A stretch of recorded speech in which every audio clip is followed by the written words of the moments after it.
नमस्कार, news one India देख रहे हैं आप और मैं हूं आपके साथ प्रभा जोशी।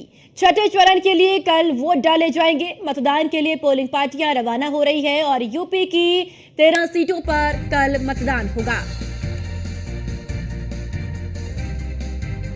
सुल्तानपुर, प्रतापगढ़ और फूलपुर में मतदान होना है। इलाहाबाद, अंबेडकर नगर और श्रावस्ती में भी वोटिंग होगी। इसी के साथ आपको बताते चले कि डुमरियागंज, बस्ती और संत कबीर नगर में मतदान है। लालगंज, आजमगढ़ और जौनपुर में भी मतदान है। मछली शहर और भदोही में भी वोट डाले जाएंगे। जनता दिग्गजों की किस्मत का फैसला करेगी। चुनाव को लेकर सुरक्षा के भी पुख्ता इंतजाम किए गए हैं। तो कल छठे चरण का मतदान होना है। 5 चरण संपन्न हो चुके हैं और अब छठे चरण की जो तैयारियां हैं वो भी लगभग पूरी हो चुकी है। शासन प्रशासन की ओर से जो तैयारियां हैं वो भी पूरी कर ली जा रही है। पोलिंग पार्टियां भी अब बूथ केंद्रों के लिए लगातार रवाना हो रही है। इसी के साथ साथ आपको बताते चले कि उत्तर प्रदेश में भी छठे चरण में चुनाव होना है और साथ ही साथ आपको बताते चले कि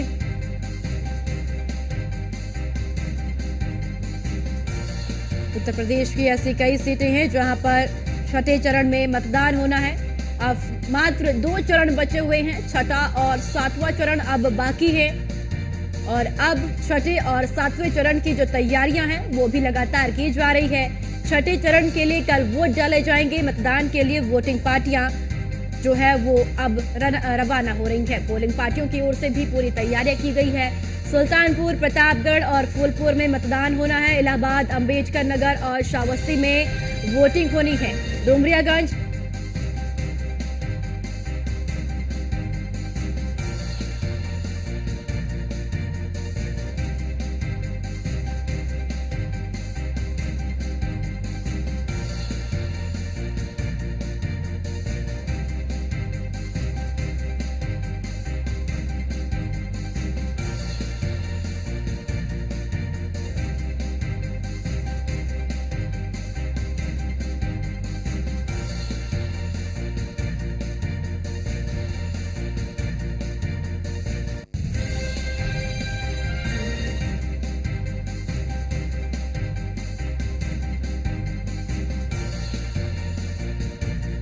की 14 सीटों पर मतदान होना है। जो आपको बताते चले कि 14 सीटें हैं उत्तर प्रदेश की जहां कल मतदान होगा और चुनाव को लेकर सुरक्षा के भी पुख्ता इंतजाम किए गए हैं। छठे चरण में कल वोट डाले जाएंगे। 14 सीटें हैं उत्तर प्रदेश की और इन 14 सीटों पर कल मतदान होना है। इसी के साथ आपको बताते चले कि यूपी की 14 सीटें हैं और इन 14 सीटों पर कल मतदान होना है।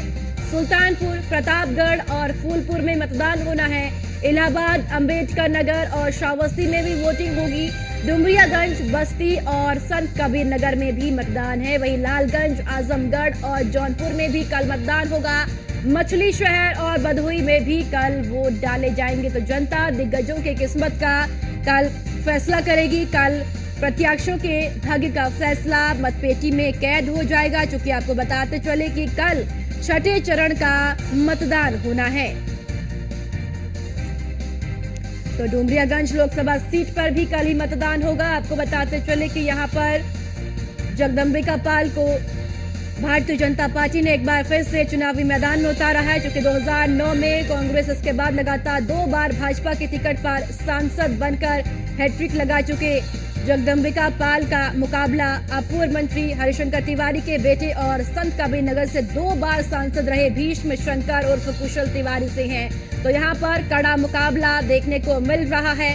तो तमाम जो सीटें हैं वहां पर कड़ा मुकाबला इस बार देखने को मिल रहा है और कई ऐसे दिग्गज हैं जो कि चुनावी मैदान में इस बार है। और साथ ही साथ आपको बताते चले कि भदोही में भी कल ही चुनाव होगा, कल ही मतदान होगा और इस सीट पर भाजपा ने विनोद बिंद को चुनावी मैदान में उतारा है और सपा ने ये सीट टीएमसी को दी है और उसने पूर्व मुख्यमंत्री कमलापति त्रिपाठी के जो पपुत्र है ललितेश पति त्रिपाठी, उनको यहाँ पर चुनावी मैदान में उतारा है और अब जो ये मुकाबला है वो यहाँ पर भी कड़ा देखने को मिल रहा है। तो तमाम ऐसी सीटें हैं जहाँ पर प्रत्याशियों के जो भाग्य का फैसला है वो कल मतपेटी में हो जाना है और कई दिग्गज ऐसे हैं जो चुनावी मैदान में हैं। और चलिए तमाम लोकसभा क्षेत्रों से मेरे सहयोगी मेरे साथ जुड़ चुके हैं। राघवेंद्र सिंह हमारे साथ बस्ती से हैं, संदेश श्रीवास्तव आजमगढ़ से हैं, सद्दाम खान सिद्धार्थनगर से हैं और देवेंद्र खरे जौनपुर से हमारे साथ है। सबसे पहले राघवेंद्र सिंह आपके पास ही आऊंगी। कल मतदान होना है, क्या कुछ तैयारियां प्रशासन की ओर से की गई है? पोलिंग पार्टियां कब तक के लिए रवाना होंगी बूथ केंद्रों के लिए? भाजपा सहित 9 प्रत्याशी मैदान में हैं जो अपने जीत का दावा भर रहे हैं। बात करें तो जनपद में कुल 19,28,098 मतदाता है। वहीं 221,51 मतदान केंद्र प्रशासन के द्वारा बनाया गया है। बात करें तो सुरक्षा व्यवस्था की, तो यहाँ पर जगह जगह मतदान केंद्रों पर सुरक्षा के लिहाज से पुलिस के जवान व सीआरपीएफ बल तथा अर्धसैनिक बल मौजूद है। साथ ही बात करें कुल 254 अति संवेदनशील मतदान केंद्र प्रशासन के द्वारा बनाए गए हैं और अभी तक यहाँ सभी जिलाधिकारी, एसपी व कमिश्नर पोलिंग पार्टियां रवाना होने के लिए पोलिंग स्थान पर पहुंच चुके हैं। जी ठीक है, फिर से राघवेंद्र आपके पास लौटती हूँ। आजमगढ़ से संदीप श्रीवास्तव हमारे साथ है। संदीप, आजमगढ़ में क्या कुछ तैयारियां की गई है प्रशासन की ओर से? कल मतदान होना है। आपको बता दूं कि ये कल ही पूरी डीएम यहाँ के एसपी और सीडीओ ने पूरी ब्रीफिंग कर दी। जिसको जो भी पोलिंग अधिकारी रहे उनको पूरी तरह से ट्रेनिंग दी गई है, पूरी तरह से उनको हर चीज समझाया गया है। क्योंकि आज पोलिंग पार्टियां रवाना 5 जगहों से यहाँ से पोलिंग पार्टियां रवाना होंगी हर क्षेत्र के लिए, लालगंज और सदर के लोकसभा चुनाव के लिए। और पूरी तरह से व्यवस्था कल ही दुरुस्त कर ली गई थी। तो आज कोई न भगदड़ है न कुछ है। जो भी पीठासीन अधिकारी आ रहे हैं अपना पूरा बस्ता ईवीएम लेके और कायदे से निकल रहे हैं, क्योंकि कोई भगदड़ नहीं, कल ही पूरी तरह से तैयारी कर ली गई थी। ठीक है, जौनपुर से हमारे साथ हमारे सहयोगी देवेंद्र खरे हैं। देवेंद्र, जौनपुर में क्या तैयारियां प्रशासन की ओर से? देखिए, आपको बता दें छठे फेज के मतदान को लेकर अब से कुछ ही देर में यहाँ से पोलिंग पार्टियां रवाना होंगी। और क्योंकि यहाँ पर दो लोकसभा है, मछली और जौनपुर लोकसभा है, जिसको लेकर अब से कुछ ही देर में यहाँ से पोलिंग पार्टी रवाना होगी। आपको बता दें कि जिस हिसाब से जो पोलिंग पार्टी के ड्राइवर हैं उनकी खास नाराजगी देखी जा रही है। न उनको प्रशासन के द्वारा कोई चीज से खाना मिला है, न ही पानी मिला है। यहाँ पर तमाम ड्राइवर अब तो घेरे हुए हैं और यहाँ पर तमाम लोग बाइकाट कर रहे हैं कि हम लोग किस हिसाब से वहाँ पोलिंग पार्टी को लेकर, अधिकारियों को लेकर मध्य स्थल पर पहुंचेंगे। यहाँ पर तमाम देखिए आपको के साथ है कि आपको देखिए पूरे तरह से ड्राइवर यहाँ हमको घेरे हुए हैं। उनका कहना है कि हमको 2 दिन से यहाँ पर न किसी तरह का खाना मिला है। देवेंद्र, उनसे जानिए कि उनकी परेशानी क्या है, बातचीत कीजिए उनसे। क्या नाम है आपका? क्या व्यवस्था को मिली? कोई व्यवस्था नहीं। हम लोग 22 तारीख आकर परेशान हो रहे हैं, धूप में कहाँ से सुखर रहे हैं, तो कोई व्यवस्था है? इन लोग को जब जा रहे हैं तो परेशान कर रहे हैं हमको कि 1 घंटा बुलाएंगे, 2 घंटा में बुलाएंगे। हम लोग बस इधर उधर कहाँ से कहाँ धूप में मर रहे हैं। कोई व्यवस्था नहीं है। किस तरह की व्यवस्था आरटीओ के द्वारा की है? खाना कोई व्यवस्था नहीं, कोई खाना पीना कोई व्यवस्था नहीं, कोई व्यवस्था नहीं है। आपका क्या नाम है? ये चाय नहीं तो क्या व्यवस्था को मिली? पेपर दे दो, फायदा मोड़ के फेंक दिए, पेपर भी फेंक दे रहे। नहीं, आरटीओ के द्वारा एक फरमान भी जारी हुआ है। क्या फरमान जारी हुआ है? तो उन्होंने कहा कि अगर आप ड्यूटी नहीं जाओगे आपको 1 साल का कारावास। गया था, बोला कुछ भी हो जाए, ड्राइवर मेरे घर पे ड्राइवर नहीं है, मैं कर्नाटक से आया, गाड़ी लेकर आया। कर्नाटक से आए? कर्नाटक से गाड़ी चलाने के लिए आया। कोई व्यवस्था नहीं है? 22 तारीख से सुबह 10:03 पे एंट्री हो गया मेरा। शाम को आपको मध्य स्थल पहुँचना है, टीकाकरण अधिकारी को लेकर कैसे पहुँचेगा? कुछ भी दे ही नहीं है, पर्ची देने के लिए जा रहे, बोल रहे जाओ 1 घंटे बाद हम मोड़ के फेंक दे रहे। कितने ड्राइवर होंगे आप? और ड्राइवर 2000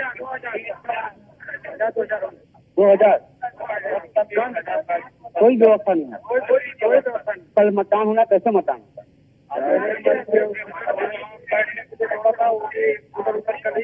जैसे अधिकारी के तुरंत बंद, कोई अधिकारी की निराशा। सब लोग तो ये देखिए कि यहाँ पे ड्राइवरों का हाल है, जहाँ मुझे को कहना है कि यहाँ पर कम से कम 4000 ऐसे ड्राइवर हैं जो इनको अभी कोई व्यवस्था नहीं, इनको कहीं ड्यूटी लगाई गई है। लगातार उनके साथ अवहेलना की जा रही है। ना इसको खाना दिया जा रहा है, न पानी दिया है, न कहीं सोने की व्यवस्था है। ऐसे में कल मतदान होना है, ऐसे में ये लोग पीठासीन अधिकारी को कैसे लेके पहुंचेंगे मध्य स्थल पर? कोई भी जिम्मेदार अधिकारी अभी तक यहाँ पर नहीं पहुंचा है। सभी लोग परेशान हैं, सभी ड्राइवर लोग। जी ठीक है देवेंद्र, आपके पास मैं फिर से लौटती हूँ। राघवेंद्र, बस्ती में कितने मतदान केंद्र बनाए गए हैं और मतदाताओं की संख्या इस बार कितनी है बस्ती में, और साथ ही साथ कितने प्रत्याशी इस बार चुनावी मैदान में हैं? भाजपा सहित 9 प्रत्याशी मैदान में, आपकी बात चुनावी मैदान में है। बात करें तो कुल 19,28,098 मतदाता बस्ती जिले में है, जो महिला पुरुष व अन्य मिलाकर कुल टोटल है। कुल यहाँ मतदान केंद्र 221 मतदान स्थल बनाए गए हैं। साथ ही बात करें तो 254 अति संवेदनशील बूथ बस्ती जिले में है, जहाँ पर प्रशासन की सख्त निगाह है। जगह जगह वहाँ पर सुरक्षा की दृष्टिगत सीसीटीवी कैमरे व वहाँ अर्धसैनिक बल तथा अतिरिक्त फोर्स भी तैनात की गई है, जिससे कहीं मतदान में कोई दिक्कत ना हो सके। उसी को देखते हुए जिलाधिकारी व आईजी लगातार नजर बनाए हुए हैं अति संवेदनशील बूथों पर, जिससे मतदान को सकुशल संपन्न कराया जा सके, कहीं कोई गड़बड़ी ना हो सके। उसी को देखते हुए सुरक्षा के लिहाज से लगातार आईजी और जिलाधिकारी नजर हर बूथों पर बनाए हुए हैं।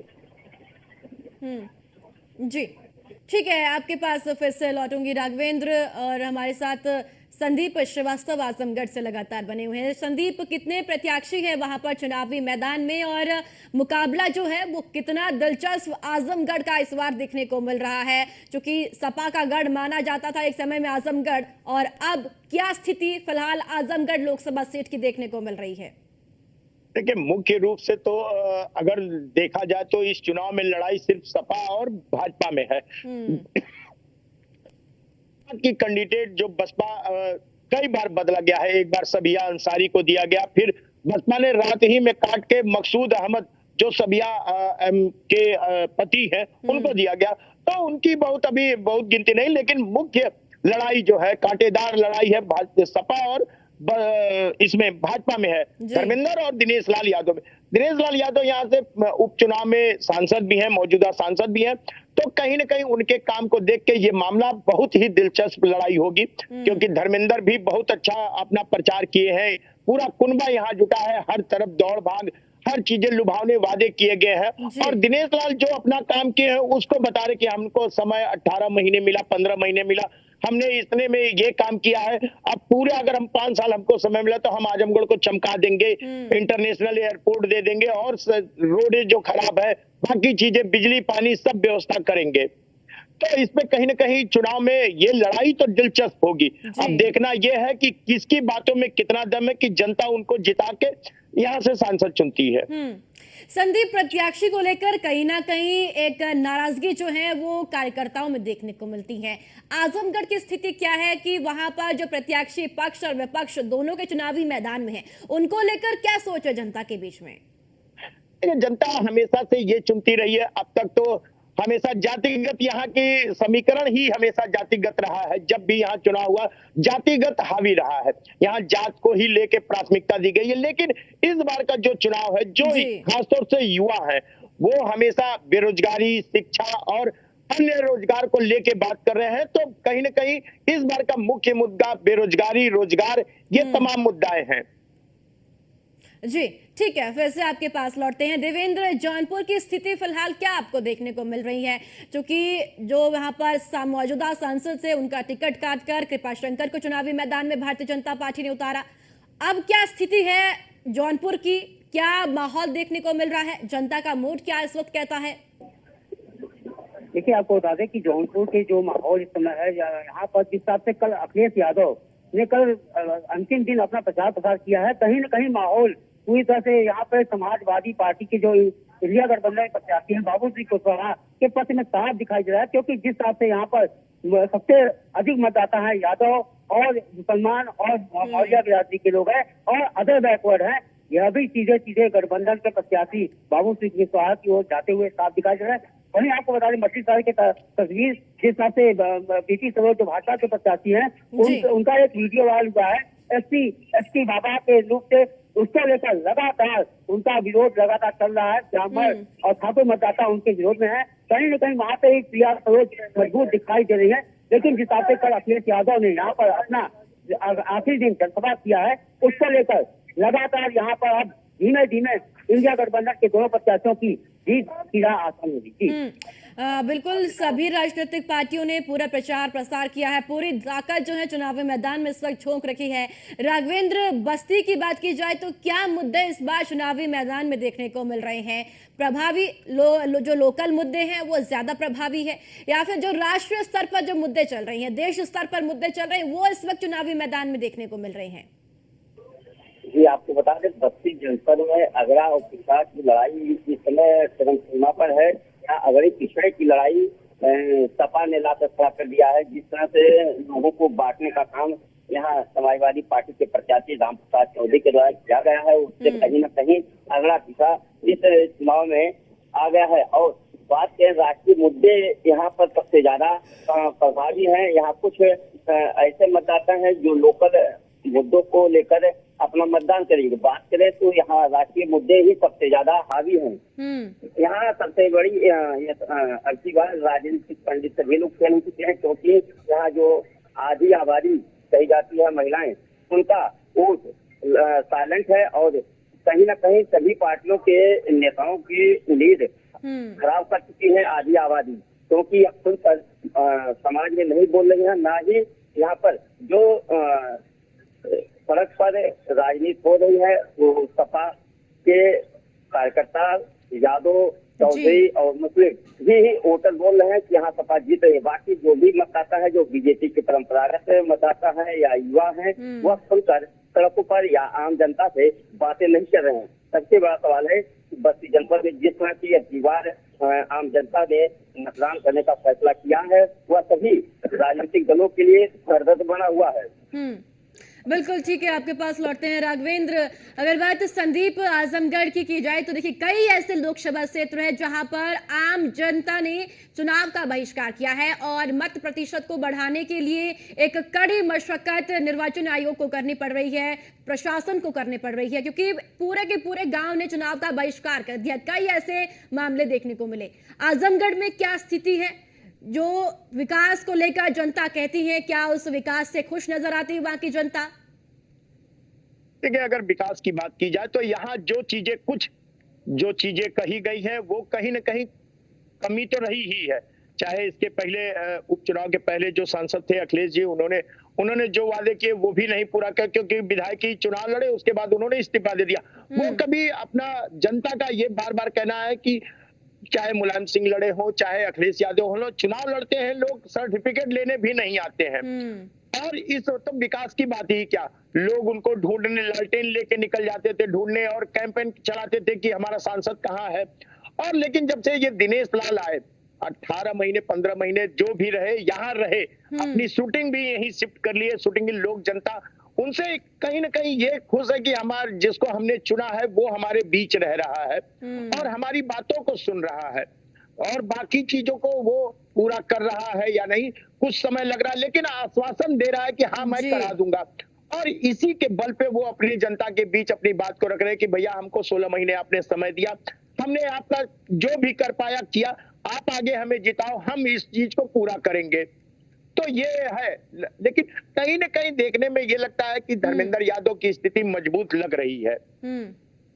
जी ठीक है संदीप। देवेंद्र, जौनपुर में क्या स्थिति है? आपसे भी वही सवाल कि विकास को लेकर जनता क्या सोचती है? जो पूर्व सांसद यहाँ से रहे, उनकी ओर से कितना विकास यहाँ पर जौनपुर लोकसभा सीट पर किया गया है? क्योंकि कई ऐसे क्षेत्र हैं जहां पर आम जनता चुनाव का बहिष्कार करती हुई नजर आती है। उनके सिर्फ वही मुद्दे होते हैं, कहीं सड़क नहीं होती, कहीं शिक्षा का मुद्दा तो कहीं स्वास्थ्य का मुद्दा। आपको बता दें कि जौनपुर में कोई किसी भी तरह का कोई भी 10 साल में विकास नहीं हुआ। आपको बता दें सबसे बड़ी चीज है, आप मेडिकल कॉलेज जो अखिलेश सरकार में आप मेडिकल कॉलेज बनाया गया था, लेकिन आज भी वह अधूरा है, जिससे प्रधानमंत्री नरेंद्र मोदी ने उसका लोकार्पण और शिलान्यास भी कर दिया है, लेकिन आज भी मेडिकल कॉलेज अधूरा है। कोरोना काल में सभी मरीज यहाँ पर, जिस पे कोरोना काल था, यहाँ पर कई मरीज यहाँ तरफ से मौत हो गई है, उसके बाद भी यहाँ मेडिकल कॉलेज अभी भी अधूरा है। और सबसे बड़ी बात आपको बता दें कि यहाँ विकास का मुद्दा बहुत अहम है, क्योंकि यहाँ पर श्याम सिंह यादव सांसद थे यहाँ बसपा से, और यहाँ पर किसी भी तरह का विकास नहीं हुआ। उनको जनता ढूंढ रही थी, कोरोना काल में वो नाराज थे। वहीं आपको मछली शहर बता दें, डीसी सरोज ने भी कोई भी विकास कार्य नहीं किया है, जिसको लेकर इस बार अच्छा खासा मतदाताओं में अच्छी नाराजगी देखी जा रही है।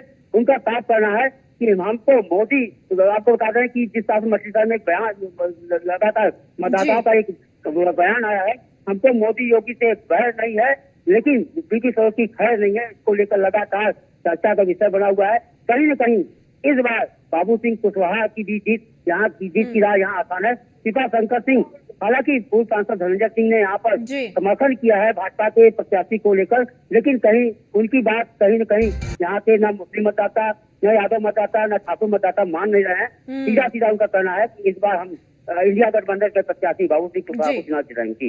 राघवेंद्र, मत प्रतिशत बढ़ाना निर्वाचन आयोग के लिए एक बड़ी चुनौती है, क्योंकि पिछले चरण हमने देखा तो मत प्रतिशत बेहद कम रहा। वजह कई जगह रही भीषण गर्मी, और कई जगह जो प्रॉब्लम्स रही और वजह रही वो यही कि पूरे गांव ने चुनाव का बहिष्कार कर दिया, क्योंकि उनकी समस्याएं हैं और वहां पर उनके गांव में विकास नहीं हुआ है। इस बार मत प्रतिशत को और ज्यादा बढ़ाने के लिए निर्वाचन आयोग और प्रशासन की तरफ से कुछ और खासा इंतजाम बूथ केंद्रों पर किए गए हैं। ये आपको बता दें, बस्ती जनपद में जहां पिछली बार मतदान कम हुए थे, वहां पर जिलाधिकारी व कमिश्नर के द्वारा टेंट लगाया जा रहा है, जिससे वहाँ और लोगों को जागरूक किया जा रहा है। सोशल मीडिया व चैनल तथा ट्विटर के माध्यम से चेष्टा की जा रही है कि आप सभी अधिक से अधिक मतदान करें, जिससे मतदान प्रतिशत बढ़ सके। और जिस पिछले लोग विधानसभा के चुनाव में जिस मतदान केंद्र पर मतदान कम पड़े तो उस पर ज्यादा फोकस इस बार किया जा रहा है, जिससे अधिक से अधिक उस मतदान केंद्र पर मतदान हो सके। बात में बस्ती जनपद में सभी 2151 मतदान केंद्रों पर स्वच्छता के दृष्टिगत और सभी लोगों को जागरूक किया जा रहा है कि आप सभी लोग मतदान करें और शांतिपूर्वक तरीके से मतदान हो सके। और वो अधिक से अधिक मतदान कराने के लिए घर घर जाकर जो लोग चलने लायक नहीं है, जो 80 से ऊपर है, उनका भी मतदान जिलाधिकारी के द्वारा टीम गठन किया गया था और चुनाव आयोग के दिशा निर्देशों के उनके घर पर ही मतदान कराया जा रहा है। इससे लग रहा है कि जनपद में अब की बार मतदान प्रतिशत अन्य जनपदों से की तुलना में अधिक रहेगा। जी ठीक है राघवेंद्र। संदीप, अगर आजमगढ़ का जिक्र करें तो वहां पर किस तरीके से निर्वाचन आयोग ने तैयारियां की है मत प्रतिशत को बढ़ाने के लिए, क्योंकि भीषण गर्मी तो है ही, मौसम का भी जिक्र कीजिए कि क्या हाल इस वक्त देखने को मिल रहा है, कल का क्या कुछ रह सकता है, क्योंकि भीषण गर्मी के चलते आम जनता घरों से बाहर नहीं निकल रही है और दूसरी तरफ कई और समस्याएं भी लोगों की देखने को मिलती है।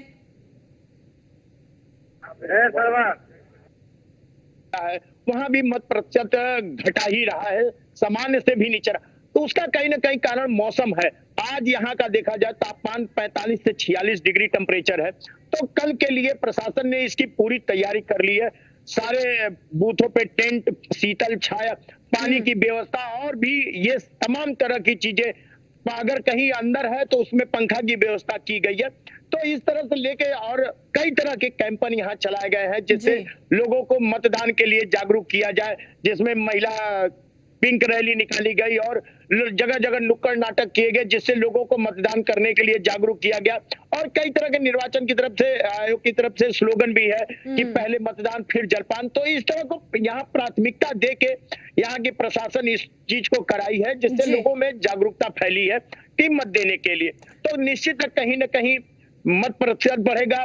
और यहाँ इस तरह के कोई मुद्दा नहीं है जिससे कोई बहिष्कार करे कि मतदान का बहिष्कार हो। जी बिल्कुल, पूरी तैयारियां निर्वाचन आयोग ने की है, कल मतदान होना है। बहुत बहुत शुक्रिया आप तमाम सहयोगियों का जानकारी साझा करने के लिए। राघवेंद्र, संदीप और देवेंद्र, आपका भी बहुत बहुत शुक्रिया, महत्वपूर्ण जानकारी आपने साझा की। और चलिए इसी के साथ इस खास बुलेटिन में इतना ही, दीजिए इजाजत, नमस्कार।